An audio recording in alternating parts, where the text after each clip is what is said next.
Welcome back to the Deep Dive. We are jumping right into the first 7 days of the 2026 Milano Cortina Games. And wow. Wow is right. I mean, if you had a betting slip for week one, I hope you just tore it up. You'd have to, right? The script didn't just get flipped. It feels like it was put through a shredder. It really was. We went in expecting, a coronation for all these icons of winter sports. Right? And instead, we got a demolition derby. That's the perfect way to put it. We're not just talking about an underdog having a good day. We're talking about the Titans, Right. the Jotes, Yeah. literally and figuratively crushing out. Exactly. And for the casual viewer who tunes in every 4 years, it must be so confusing.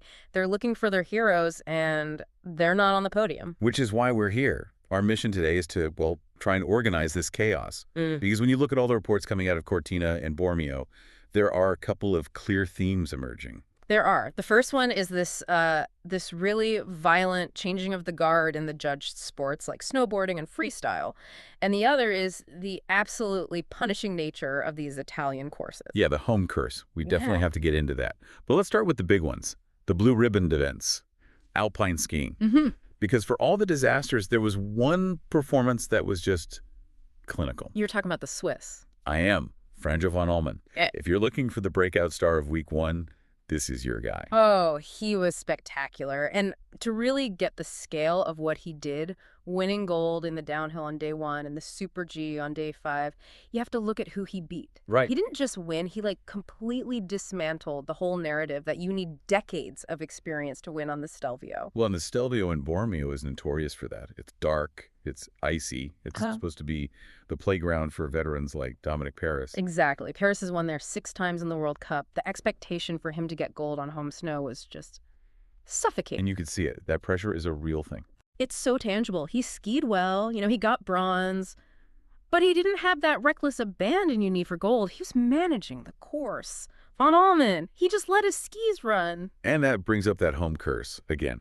It wasn't just Paris. I mean, the heartbreak for the Italian team has just been relentless. Sofia Goggia, the undisputed queen of speed, day 2 downhill, crash, day 6 Super G, misses a gate. And that Tofane course in Cortina is just brutal. It's not just steep. It's filled with these little compressions, these bumps you can't even see in the flat light. Goggi's aggression is her superpower, but the mountain punished her for they it. chewed her up, yeah. And sadly, that brings us to the biggest headline of the week, which wasn't even a medal. It was Lindsey Vonn. The return of the queen. The hype was just unreal. Out of control. She comes out of retirement. She's back in the start gate for the downhill. I think we all wanted the fairy tale ending. We did. Yeah. But alpine skiing, it doesn't do fairy tales. It does physics. She was fast up top, but then she got late on a turn, hooked her arm on a gate. The silence in the stadium. Yeah. It was so heavy. It was immediate. When you hook an arm at 70 miles per hour, the force is just immense. She went down hard. And the helicopter comes. Yeah, being airlifted out was mostly precautionary, thankfully, but that was it. The comeback, the fairy tale, over in an instant. But here's the crazy part. Yeah. While all the cameras are on Vonn, another American story was happening that I think got totally buried. Breezy Johnson. Breezy Johnson. What a story. This was the feel-good moment we needed. I mean, she has been through the ringer, a doping suspension she fought, a long break. She came into these games completely under the radar. And she wins gold in that same race. She did. She took down the young German phenom, Emma Acher, denied the Italians. It was a masterclass in gliding on that bottom flat section. A true redemption arc that deserved way more attention. A reminder that while we're focused on the stars of yesterday, the stars of today are literally zooming past them. At least the home crowd finally got a release on day 6. Federica Brignone. Oh, you could feel the entire country just exhale. Yeah. Brignone winning the Super G, holding off Cornelia Hutter from Austria. It stopped the bleeding. It wasn't Goggia, but it was gold. Right. And for a host nation, that first goal just changes the entire atmosphere. So Alpine was a mix of tragedy and redemption. But if we want to talk about true shockwaves, we have to go to the park and pipe events. That changing of the guard you mentioned, it hit like a ton of bricks here. It really did. In judge sports like halfpipe and slopestyle, the technical jump in just 4 years is it's staggering. The tricks that won gold in Beijing are now just warm-up runs. Let's start with Chloe Kim. Women's halfpipe, day 6. 2-time defending champ. Unbeatable is a word we throw around too much. Yeah. But for her, it felt right. Until the first run, she had a scorpion fall. Which, for anyone listening who doesn't know, is as painful as it sounds. It's brutal. It's when you face plant and your legs go over your head, bending your spine backward. Yeah. The fact she even got up from that and put down a silver medal run is just, it's a testament to her grit. But she didn't win. And that's the shock. She ran into a buzzsaw, a 17-year-old from Korea named Jeon Choi. 17. And Choi wasn't just doing the same tricks as Kim, she was going bigger. The amplitude, the height out of the pipe was visibly higher. The judges really had no choice. Kim was great. Choi was the future. It's wild. And it wasn't just Chloe Kim, was it? The king of moguls? Michael Kingsbury, day 6? I thought he was an absolute lock. Oof. This one stings for Canada. He's the most dominant mogul skier in history, and he finished with silver, but the way he lost is just agonizing. What happened? He actually tied on the overall score with the Australian Cooper Woods. Wait, a tie in an Olympic final. How do they even break that? It comes down to the turn score. So your score is a mix of speed, air, and turns. The tiebreaker rule prioritizes the technical quality of the turns, and the judges just felt Woods was a tiny bit cleaner. So the king loses his crown in a technicality. A technicality, yeah, but it's also a signal. The margin for error used to be huge for Kingsbury. That gap is just, it's gone. And we saw the same script with Eileen Gu in slopestyle on day 3, right? Another global superstar, another silver. Exactly. Behind Switzerland's Mathilde Grimaud. And in men's big air, the Chinese star Su Yiming took bronze.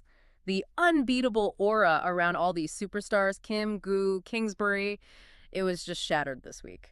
Okay, but before we write off everyone over the age of, like, 20, wanted to highlight a counterpoint. I do. We have to talk about Benjamin Karl from Austria. Day 2, parallel giant slalom snowboarding. The old man of the mountain. He's 40. In a sport that just destroys your knees and back, he wins back-to-back Olympic golds. That's incredible. It proves that while the kids are taking over the freestyle events, the old guard still owns the technical racing disciplines where experience is king. That's a great distinction. Racing versus judging, experience versus explosion.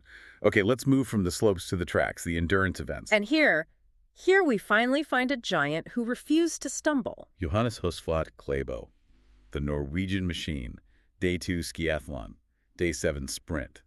He just makes it look inevitable. He is a tactical genius. In that sprint final, he just sat in second place, letting everyone else break the wind. Then, on the final climb, when everyone's legs are burning, he just hits another gear. It's like he's from another planet. But the skiathlon wasn't totally smooth sailing, was it? His teammate took silver, but there was some controversy. Yeah, Mattis Stenshegen. It was bizarre. He took a wrong turn, cut across the track markings to get back on course. Technically shortening the route, the jury deliberated forever. And they let him keep the medal. Why wasn't he disqualified? The ruling was that he had to slow down so much to fix his mistake that he didn't actually gain any time. No harm, no foul kind of thing. Very lucky for Norway. Very lucky.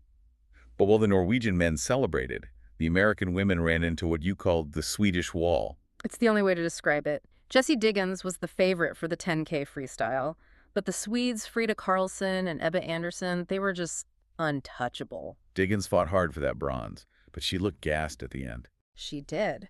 The Swedes have this tactic where they just push the pace so hard from the start. They try to break everyone early. Diggins hung on, but she just couldn't match that top gear. Tough when you run into a buzzsaw like that. Nah. Speaking of favorites faltering, let's talk biathlon. Day 4, men's 20K individual. Biathlon. The cruelest sport. Why do you say that? Because in the individual race, for every shot you miss, they add 1 full minute to your time. Not a penalty loop. A minute. A whole minute. So you can't recover from that. You can't. And the big guns, the famous Norwegians like Christensen and Lagerate, they cracked. They missed 2-3 shots. Game over. So who stepped up? A rising star named Johan Olav Botten. Not the guy everyone expected. He shot 19 out of 20. And in biathlon, shooting 95% wins you medals. A classic Olympic moment. And we can't leave this section without circling back to Mikaela Shiffrin, the Alpine combined on day 4. For me, this was the biggest heartbreaker of the week. She competed in the team combined.